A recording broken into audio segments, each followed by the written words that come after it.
first session, we have David Leadbeater and... Beg your pardon, is that correct? Yes, Leadbeater. Thank you.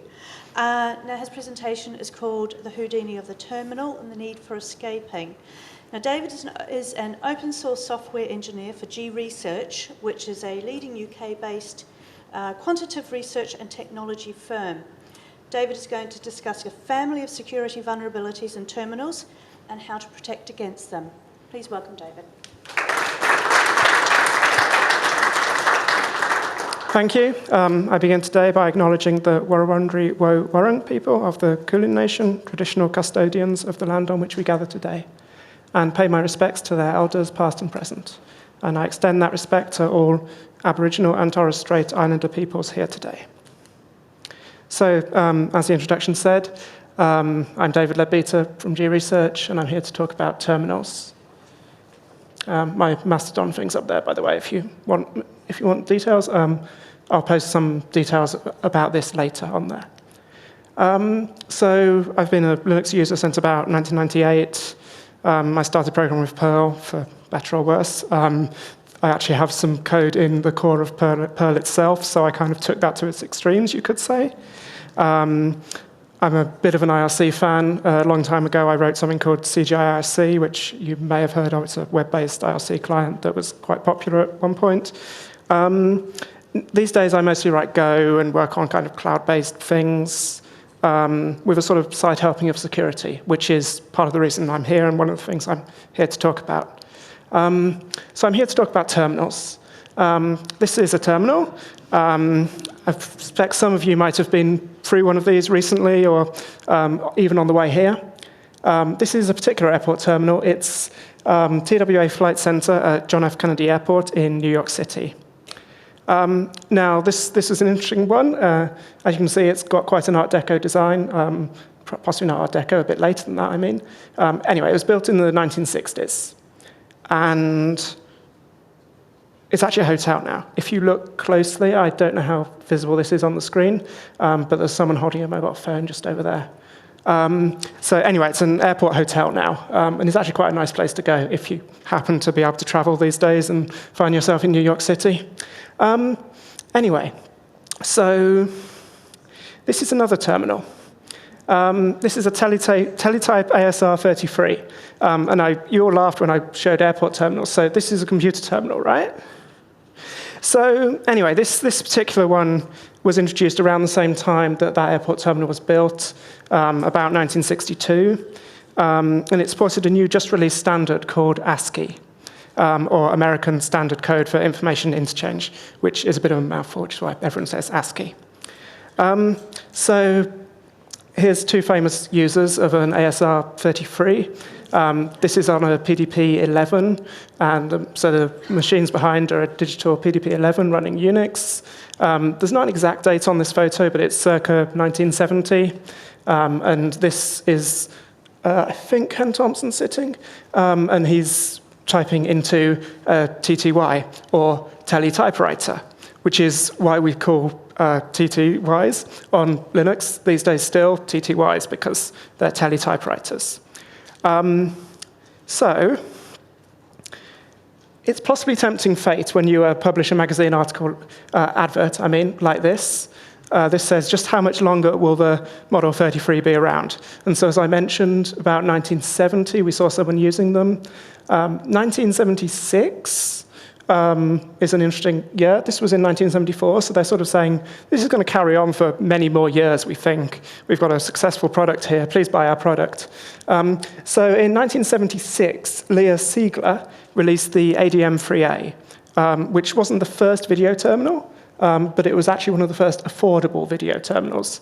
It was about $1,000 or just under in kit form. And the University of California, Berkeley, standardized on this as their terminal of choice.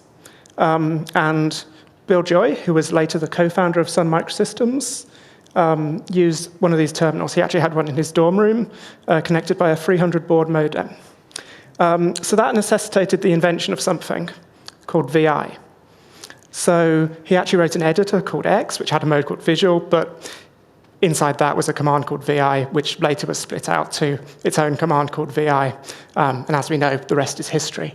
So if you just look closely at the keys, you see escape here is very nice and easily accessible compared to modern computers. And on the H, J, K, and L keys, we have the VI cursor movement keys. And also, interestingly, just here, we have a bunch of dip switches that is how you configure the terminal. One of the interesting things is there's not a caps lock key on this. So actually, one of the things you could configure was whether you had the additional RAM installed that let you use lowercase. So it was, to optimize things, it was 5 bits rather than 8 or 7 bits at the time. So yeah, one of the biggest expenses that made video terminals an expensive thing was actually the RAM that was needed to store what was on screen at the time. So one nice thing is that the operator's manual for this has been preserved. There's a website called BitSavers that has a bunch of PDFs of things. So if we dig into the manual, we can find details about the escape key. And I won't read it all, but it can be used to produce a load cursor operation. And then it says down here, this operation may also be initiated by the host computer using the same escape sequences. So essentially, that's what makes VI possible. You can address the cursor on the screen and move it around.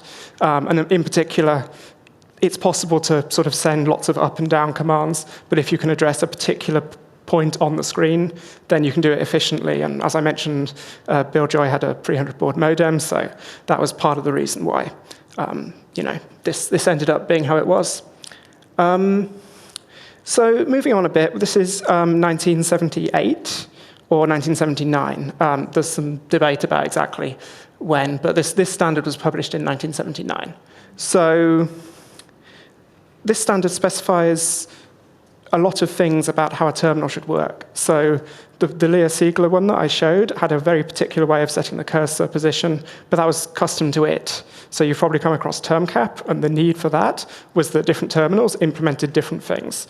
ANSI, in theory, was an attempt to standardize that, but actually the important thing it did was define how a particular escape sequence should be interpreted, so that if a system didn't implement a particular escape sequence, it could ignore that thing in the same way these days HTML ignores unknown tags. Escape sequences have a similar concept. And also these days we talk about ANSI color, but actually that was defined a bit later, and I'll get to that. Digital, who we saw earlier with the PDP-11, also had their own terminal. There was a VT52, which was one of the first cursor-addressable terminals, so similar to the Leah Siegler one we saw, but they were much more expensive. It's a bit hard to find prices these days and things. I spent a bit too long researching this, so, anyway, this is DEC. DEC is interesting because they introduced a terminal called the VT100, which was one of the first terminals to implement the ANSI standard, and these days has almost become a de facto standard itself, in that if you're using a software terminal, which sometimes we call terminal emulators, then it's probably implementing something along the lines of the VT100, although exactly how good that emulation is varies. So how do these escape sequences work? So this is quite a cool command that makes you look like a bit of a hacker. If I press enter, we get the matrix. So this is C matrix. It does what you expect it to. Oh, it does what it says on the tin. So we can run this through cat -v. And so if you've not come across the -v option to cat, this basically says, if there's any escape sequences, show me the escape sequence as it was, and it actually applies to all control characters. Interestingly, Bill Joy actually added the -v option to cat, at least according to the sources I can find. And this was much to the annoyance of the original Unix developers from Bell Labs, who thought that really cat should be limited to concatenating things together per its name. And so there's a paper written in 1980 called Cat V Considered Harmful. But anyway, I think we've moved on from 1980, and we'll use Cat V for this example. So that doesn't look anything like the previous thing, but if we look closely, we'll see things like escape, a bracket, 32M. And as I mentioned, the ANSI standard, it itself doesn't define colors, but in the appendix to it, here we find 32 as a green display. So this was actually in the appendix to the standard, and it was part of the later international standard that was based on the ANSI standard. We can also do red. So if we do something like that, we get red text, which doesn't look very visible on this, so I'll make that a bit easier. OK, so escape is ASCII character 27. As you saw with that cat output, it's sometimes written as caret and then left bracket. Sometimes in a C* string, it's written as \E. In some cases, the C* strings don't support that format, so you find it written in hex like that. Or, for example, in JavaScript, you'd have to do /u001b. But anyway, I'm going to mostly refer to things in these slides using this form. But when I'm talking about that, I'm talking about a particular ASCII character that is, by definition, not printable. So I can't actually just put it on the slides as it looks. So hence why I'm trying to explain this. So another place you might have seen this is in PS1, which is in a born-compatible shell, like bash, is how you set your prompt. So you might do something like this. And if you look there, that /E is the E I mentioned. I've already mentioned 31M, so this is red text. And then if we just look at what that happens to look like, yeah, you want to make your root prompt red or whatever, that's essentially how you do it. Often there's a few more things in PS1, but for the sake of the slides, I've just made that simple. So I kind of mentioned that the ANSI standard defines a sort of sequence and a way of defining the patterns that is extensible. So one of the things that it defines is a control sequence introducer, which means that you have escape, this left square bracket, and then you have usually a number or a set of numbers, and then a letter, roughly. It's actually a bit more complicated than that, but I can't fit the whole thing into this talk. But that's essentially all you need to know to understand this talk. So in 2003, H.D. Moore published this, Terminal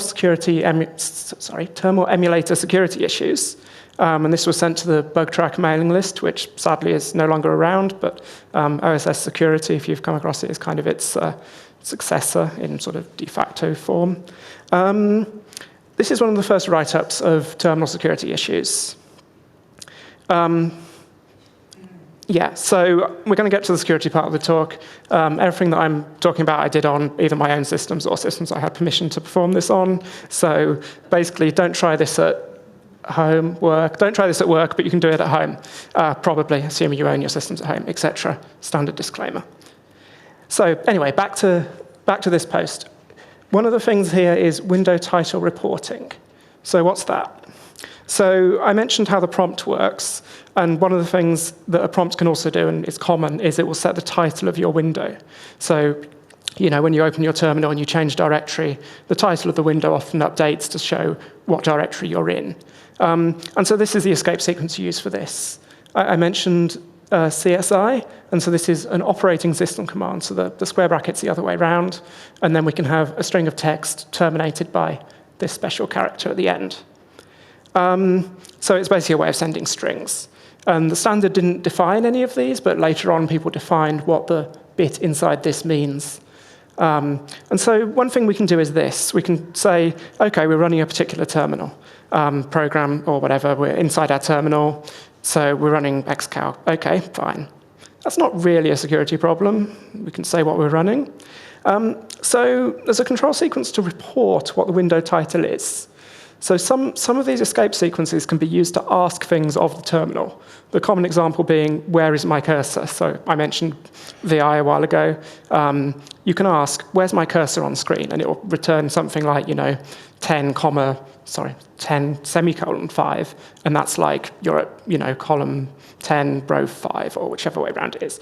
Anyway, this particular one is asking, what's the title of the window, please? And so it returns the title of the window for you. So if we adjust this slightly, and we set the title of the window to be carriage return, calc.exe, and then another carriage return, and then ask for the title, what happens? Well, so if we just demo this is printf. So this is actually on Windows, and we're using Commander, which provides a compatibility layer for Windows of Unix tools. So that sequence there, calc, then hit enter. OK, that's interesting. So a printf command resulted in essentially typing calc.exe here, and now we're running calculator. And if you're not familiar, calculator is the traditional thing to open when you're exploiting systems. So there may be a few more of these. So did I patch that back in? No. It turns out this was a new vulnerability in a Windows program, hence why we randomly changed the Windows there. This was patched late last year. And basically, yeah, it didn't filter the title at all. It also supported that. Most terminals would just decide they're not going to support the report title sequence. Some terminals still have an option to turn it back on. So there's an option that basically says, yeah, I want to be vulnerable to a security hole, please. But, you know, so I use printf in that example. It's certainly interesting. Printing something to your screen can have create a problem like that. But to actually make this into a vulnerability, we need to do something more.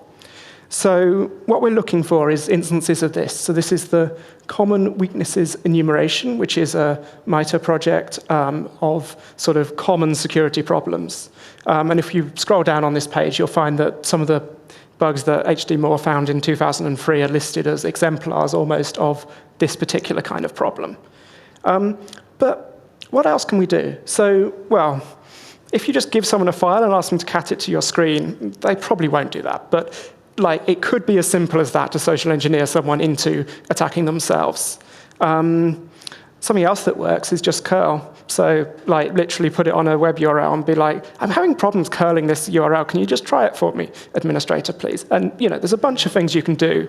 So if you've got a terminal exploit, you can do evil things. Even without a terminal exploit, we can hide things. So I don't know how visible that is. Hopefully that's... So here's a script. So I've got a script called evil.sh. It says echo, I am good. OK, fine. I'll just run that. So what actually happened here? So if we run cat-v again to see what's going on. OK, I am evil, comment, backspace, backspace, backspace, good. And I mean, you've probably seen this used in memes, right? So literally, you can actually use a meme as a security attack, which is kind of funny. But yeah, I mean, it's kind of ridiculous that it's that easy. Probably you wouldn't actually get any success with that, hopefully, these days. But, you know, that's a thing. So back to 2001. This is one of the examples for CWE 150. The log files that the Apache web server used contain information directly supplied by clients and does not filter required. I won't read it all. But essentially, yeah, you could basically attack an administrator. And H.D. Moore's paper in 2003, which is worth a read, actually, has a fun scenario where an administrator gets attacked. Anyway, so we're back to the modern world, and I'm going to have to speed up a bit because I'm running a little bit behind time. So anyway, Python. Python's a thing. So if I run a Python web server, up the top here, I'm running Python -m, HTTP server, and down here I'm the attacker, so victim on the top, attacker below. So the victim has run a Python web server, random directory. Down here, the attacker's trying to attack them. So they found out that if they just use curl on its own, they can't do that, because curl on the client side doesn't let them put a /e. But it turns out if they just use printf and pipe that to netcat, yeah, OK, that works. So you'll see up here, you'll see that character's disappeared. So basically, yeah, something is interpreting that. OK, so you see now they've managed to make this go red up here. So what else can they do? They can make things go red. We've discussed 31M. So another thing they can do is the title. I mentioned setting the title. What happens if they don't actually finish setting the title? Well, the logs up here is finished. They're still doing requests down here. Where's the log? OK. So you can hide something in a log, but that's kind of basic. What else can we do? Well, if we've actually got a terminal exploit, maybe we can actually just run code in the top one via the Python command that they've just run. So what we're doing down here is this is P, so this is what's called a device control string. I'll cover more in a second exactly what that is. QM means query the color, and it's a bit hard to see up here, but the terminal replies with something that says my current color is 31M, so my current color is red. I'll just change the color back to Yeah, OK. So if we change the color back to the default color, it says the color's 0. So anyway, where this gets interesting is this will actually, in the same way that the title thing did, this will let us echo text back. So here the terminal typed ls for us. Turns out we can actually do more than just typing ls. So if we just put the hex code free, which if you're not familiar, that's Control-C. So what's going to happen? We're going to do Control-C, and then we're going to do ls, and then we'll just finish typing that. OK, so this is interesting. Python actually said it's a bad request, but it's fine, because it logged it anyway. So keyboard interrupt received exiting. So at this point, we've basically got a way of an HTTP request over here. If someone's running something in a terminal and it's not escaping output, we can run code. So just to complete this, we need to put a terminating new line here. Sorry, that's a carriage return. There we go. OK, so that actually ran ls, but there's nothing in this directory. So I'll just touch a file to prove to you that this really does work. There we go. So we've just run that. And then, obviously, to top things off, we have to open calculator, because that's just the traditional thing to do. So ls there, we just replace that with calculator. Rerun the command up here. There we go. Yeah. So there we go. There we go. So we basically used Python and, in this case, iTerm2 on Mac. So this is an open source terminal that various people on Macs use. So just to go into a bit more detail on exactly what happened there. So device control string is this first bit. We asked for the color. That's fine. Query color. OK, that worked. So actually, this was a 2008 xterm CVE. Why are we looking at it now? Well, it turns out that the control sequence docs for xterm weren't updated, and I don't know for sure, but it seems like that the author of iTerm2 happened to read those docs and recreated the bug about 2 years ago. So what was patched as a CVE is now basically recreated. So this was what I just demonstrated was iTerm2 CVE 2022-45872. So you could use this to achieve remote code execution. And as I mentioned, that was also a Python bug. So the Python bug didn't receive a CVE, but Python has had several security fix releases now that escape output when you use that particular command. So that's kind of defense in depth. So I mentioned there was a CVE in xterm in 2008. Well, there's actually been a few. Xterm's still maintained, and it actually has one of the more complete DEC terminal emulations. So it's actually quite a good terminal to use in various ways. Believe it or not, these slides are actually running in xterm. So how that works is the terminals in front here, these are DEC terminals, they support graphics. So I'm using the DEC graphics support to embed graphics in the slides here. So this is, believe it or not, actually running next term. It can even do emoji. So the image format that it's using is called 6L. So like pixel, but 6L. It's supported by the hardware terminals you saw in that advert. There's also recent code that implements things for it. So libsixel has a command called image2sixel. And if you want to play around with that, you can do something like this to run an xterm that is terminal compatible with VT340, which is one of the terminals that supports color, and then image2sixel on some file, and that will probably just appear in your terminal, assuming it's under 1,000 by 1,000, because that's the maximum. Some of the terminals, like iTerm2, actually support Sixel, Kitty is another one, and several others. So this is interesting. Here's an xterm CVE from 2022, found by Nick Black, who's actually the author of Not Curses, which is if you're familiar with ncurses, Not Curses is another library that will do image formats. So it will do Sixel stuff in your terminal. It can do fun things like overlay a graphic on top of text and various other things. So anyway, the CVE, I won't go into too much detail. But essentially, this is repeat. So repeat a lot of times a thing, and it turns out to be a fairly trivial buffer overflow. And if you printed that into Xterm and it had 6L support enabled, it would crash. But anyway, it's actually much easier if you just do some of the exploits that I've shown, where you just make the terminal type text for you. You don't have to actually deal with like buffer overflows and complicated memory things. So here's one I found in Xterm. It has a way of setting fonts. So you can ask Xterm to set your font. So it looks something like this. So you set escape operating system command 50, and then you say what font you want. So yeah, I'll set my font to mono, please. But it also had a way of querying your font. So in this particular case, the question mark is respond to me with what your font is currently set to. It turns out if it didn't actually know that font and you just set your font to some random string, it would echo back the same thing. So in the same way that the title sequence could be used to potentially run code, this can be used to potentially run code. So something like that? Well, no, it wasn't quite that simple. So for various reasons, a new line or any control character isn't allowed there. It just terminates the sequence. But this is kind of interesting. So in the ANSI standard, operating system command, which is the thing I've shown, is terminated with ST.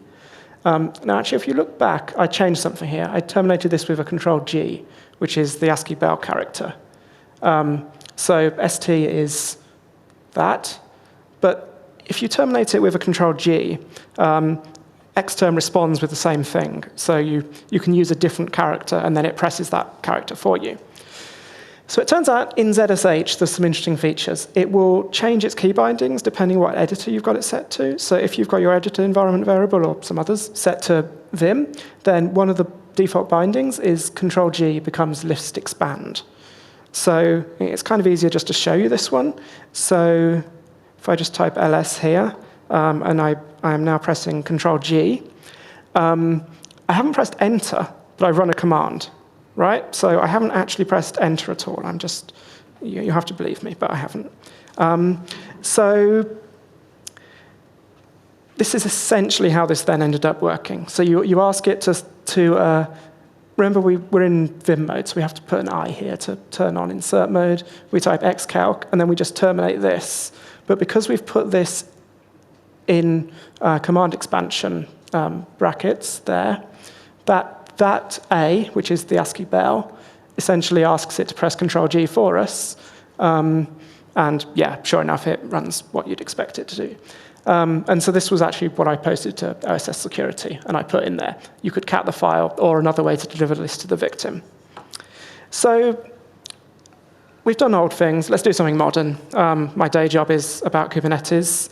There was this CVE in kubectl, which is the command line interface for Kubernetes, and it didn't escape characters. So what can you do with that? Well, you kind of know the answer to that now. You've seen the first bit of the talk.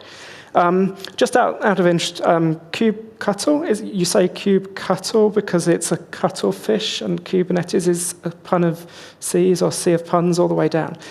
Anyway, so here I've got something that hopefully is running a Kubernetes cluster.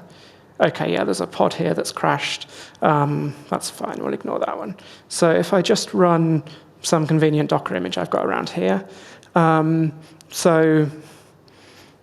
Okay, we'll run that. What's going on?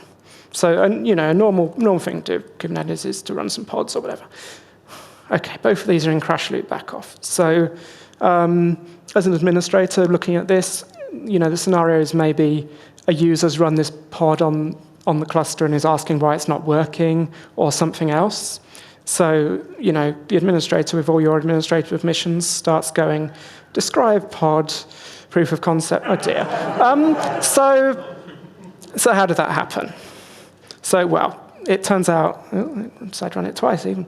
So, yeah, it turned out if we scroll up a bit, unfortunately, because the vulnerability is in setting font, it just resized the font as well, so you can't see it. But you have to believe me, there's a bunch of different exploits up there, so you just run describe on this particular thing, and it will probably do something. So that's cool. So In total, I found 6 CVEs across different terminals. I've demoed the iTerm2, the xterm1, and the ConEMU one. If we have any time at the end, which we probably won't, I might show one more. But one thing I'd like to talk about is OpenSSH. So these vulnerabilities are essentially echoing something back to the terminal. So I'm running local commands on wherever the terminal is currently connected to. It's as if I'm typing something. So a common thing to do is, leave a connection open over SSH, and there's various security issues with that, depending how it's done. So a common issue is something like this, where you have a jump box in the middle.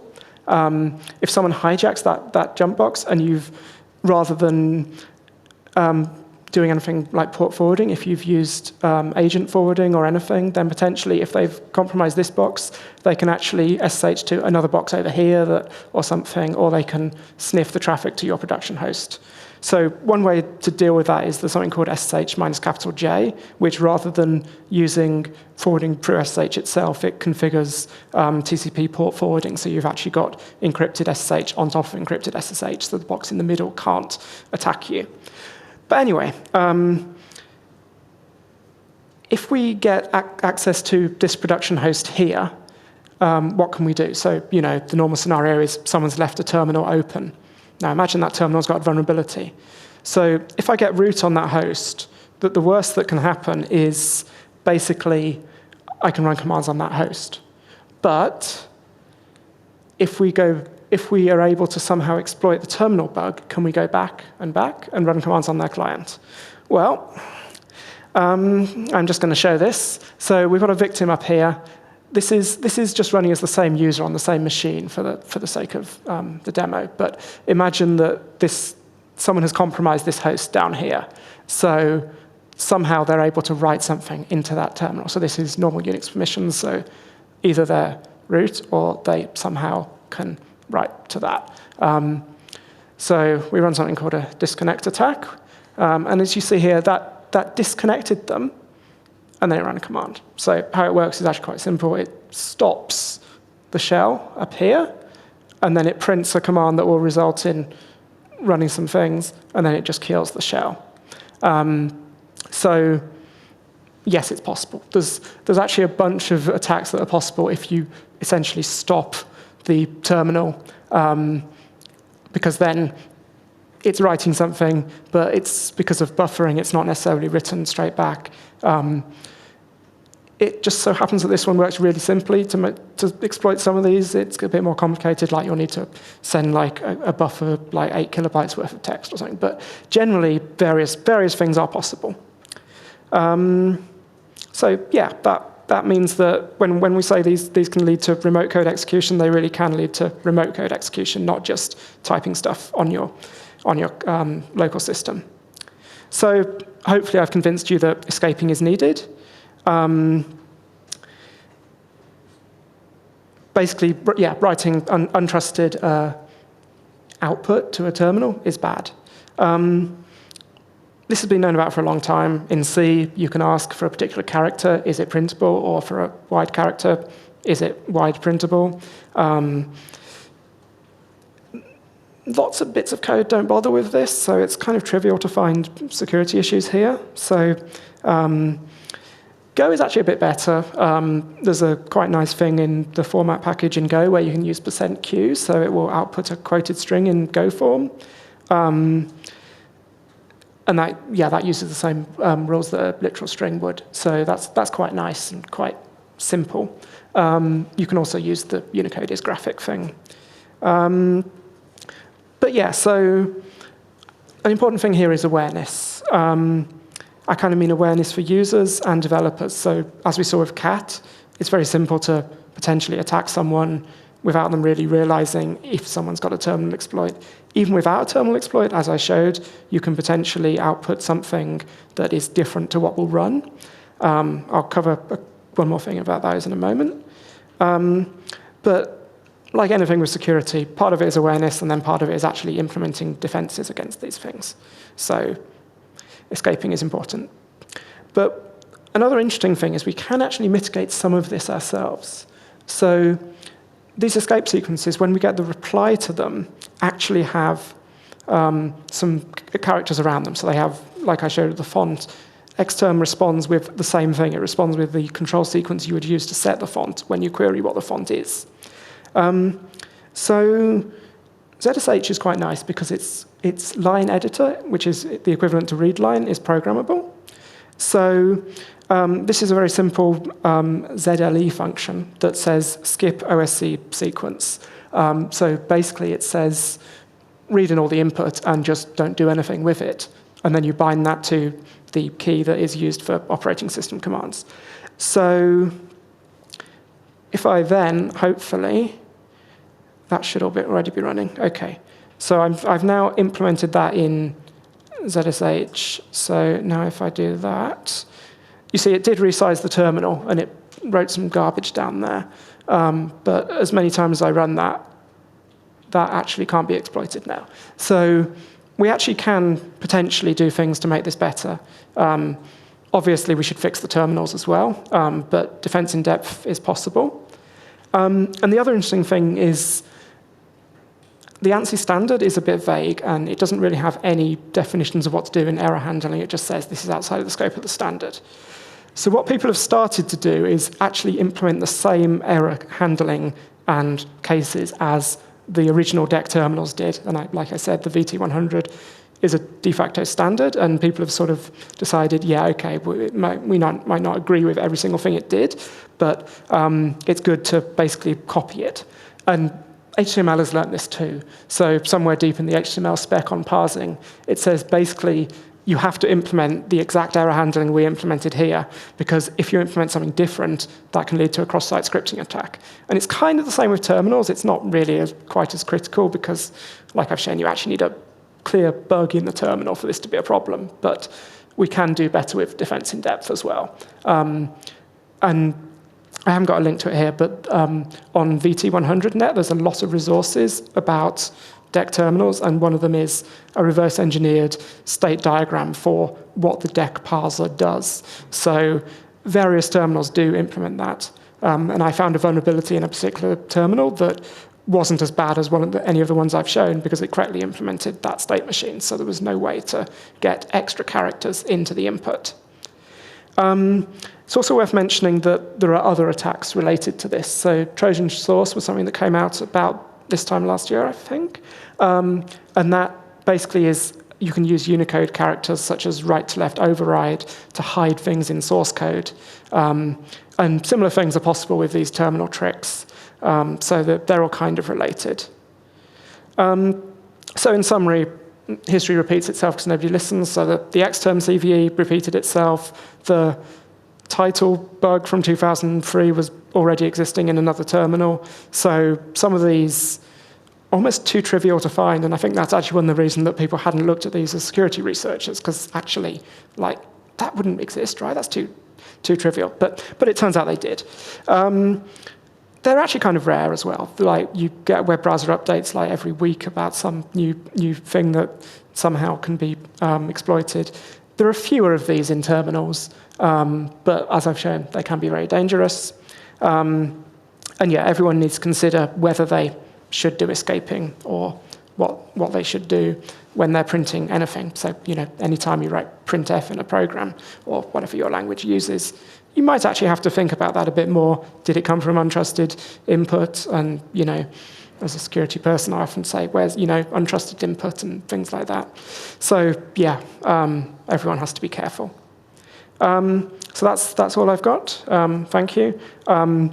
If you follow me on Mastodon over there, I'll later post a link to the Docker image I showed with those exploits and how to recreate those and potentially test if your terminal is vulnerable. So thank you.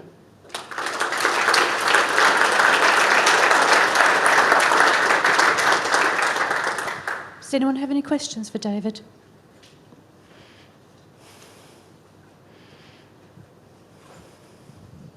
Thanks for putting me in absolute fear of my terminal. You say at the end that they're thankfully rare. Is there anything actually reason to believe that that's true? Because we thought that side channel attacks in CPUs were rare until someone found one, and then everyone started looking for them, and we found out that they're not rare. Is this just a case of not looking, or...? Yes, I think it's partly a case of not looking, but also terminals are actually quite a small piece of source code, right? So I'm fairly confident of some of the ones that I've looked at, that there aren't any other bugs. So in particular, things like replying, most terminals only have about 10 different replies they can give, and it's very easy to read every single one of them and go, does that have a problem? Potentially more interesting are some of the other ones that involve buffer overflows and things.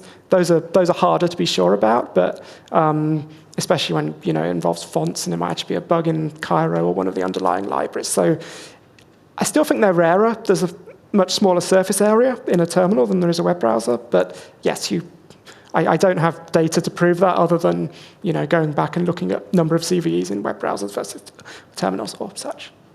So kind of following on from that, there's a project I think called Carbonel, but I'm probably pronouncing it wrong, which implements a version of Chrome that runs in a web browser. Have you heard of that one? Do you have any thoughts on that as a testing tool? In a terminal? So it renders HTML and CSS into a terminal. Yeah, I have come across that. I can't remember what it's... But yeah, it's probably using Sixel or something like that.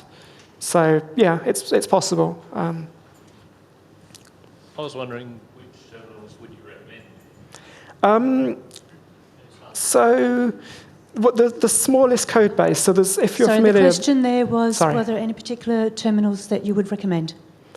So yeah, the smaller the code base, the better. I think if you're familiar, there's a project called Suckless, and they release a terminal called ST, or it's like the shortest code base ever. It just has no features. So it's the usual trade-off, right? Anybody else? All right, thank you, David. And we have a little gift here for you. Thank you very much. Thank you for coming this way and looking after us. Thank you.